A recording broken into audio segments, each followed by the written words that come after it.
मानव मस्तिष्क में छिपी हुई रहस्यमयी शक्तियों पर विश्वास करने वाले मानते हैं कि मनुष्य के अवचेतन मन में अलौकिक, अविश्वसनीय और अकल्पनीय शक्तियां विद्यमान हैं। यदि अवचेतन मन की उन शक्तियों को जागृत कर लिया जाए तो अनेकानेक कौतुकमयी चमत्कार खुद ब खुद होने लगते हैं।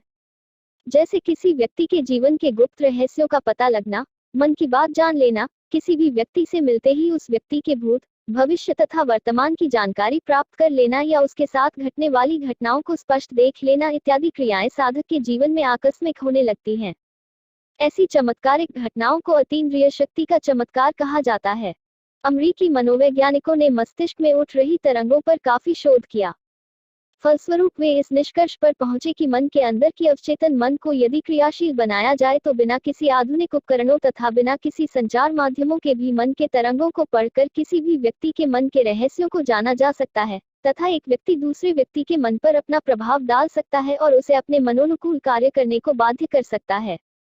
इसी आधार पर मनोवैज्ञानिकों ने अतीन्द्रिय शक्तियों से संपन्न व्यक्तियों पर परीक्षण कर पता लगाया कि मनुष्य के मस्तिष्क में विचार उत्पन्न होते ही सारे आकाश मंडल में अल्फा तरंगों के रूप में फैल जाती है, जिसे कोई भी व्यक्ति अपने अंतर्मन को जागृत कर उन अल्फा तरंगों को पकड़कर किसी भी व्यक्ति के मन में उठ रहे विचारों को पढ़ सकता है अथवा हजारों किलोमीटर दूर घट रही घटनाओं को स्पष्ट रूप से देख सकता है। भूतकाल की जानकारी तथा भविष्य में घटने वाली घटनाओं को स्पष्ट रूप से देख सकता है। प्राचीन योग शास्त्रों के अनुसार ध्यान साधना के द्वारा अतीन्द्रिय शक्तियों को जगाकर मानसिक शक्तियों के माध्यम से दूरदृष्टि, दुर्बोध, विचार संप्रेषण एवं इत्यादि कार्य संपन्न किए जा सकते हैं।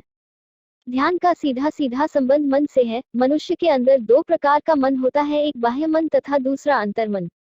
अंतर्मन की अपेक्षा बाह्य मन का स्वभाव अत्यंत चंचल तथा कुटिल है। इसमें काम, क्रोध, लोभ, अहंकार, ईर्ष्या, राग, द्वेष, छल, कपट इत्यादि विकार उत्पन्न होते रहते हैं। अंतर्मन का स्वभाव शांत, निर्मल और पवित्र है। यह मनुष्य को हमेशा अच्छे कार्यों के लिए प्रेरित करता है।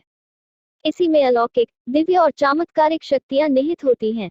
बाह्य मन जब सुप्तावस्था में होता है तब अंतर्मन सक्रिय होने लगता है और इसी अवस्था को ध्यान कहा जाता है।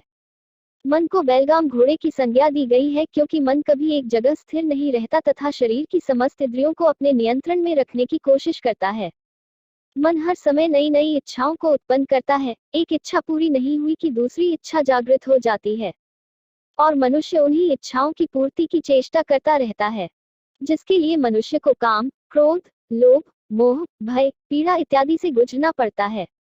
इसके बावजूद जब मनुष्य की इच्छाओं की पूर्ति नहीं हो पाती तब मन में क्लेश तथा दुख होने लगता है। यदि मन को किसी तरह अपने वश में कर एकाग्रचित कर लिया जाए तब मनुष्य की आत्मोन्नति होने लगती है। समस्त प्रकार के विषय विकारों से ऊपर उठने लगता है और अंतर्मन में छिपी हुई ऊर्जा के भंडार को जागृत कर अलौकिक सिद्धियों का स्वामी बन सकता है। मन को नियंत्रित करना थोड़ा कठिन है, परंतु कुछ प्रयासों के बाद मन पर पूर्ण रूप से नियंत्रण प्राप्त किया जा सकता है। मन को साधने के लिए शास्त्रों में अनेकों प्रकार के उपाय हैं, जिसमें से सबसे आसान तरीका है ध्यान साधना। ध्यान के माध्यम से कुछ ही दिनों या महीनों के प्रयास से साधक अपने मन पर पूरी तरह नियंत्रण रखने में समर्थ हो सकता है। ध्यान साधना से मन के सारे विकार धीरे धीरे समाप्त होने लगते हैं तथा अंतर्मन जागृत तथा चैतन्य होने लगता है। मन की एकाग्रता धीरे धीरे बढ़ने लगती है। मनुष्य के शरीर की सुप्त शक्तियां जागृत होने से शरीर पुनर्तः पवित्र, निर्मल तथा निरोग हो जाता है और अंत में परमात्मा को प्राप्त कर लेता है।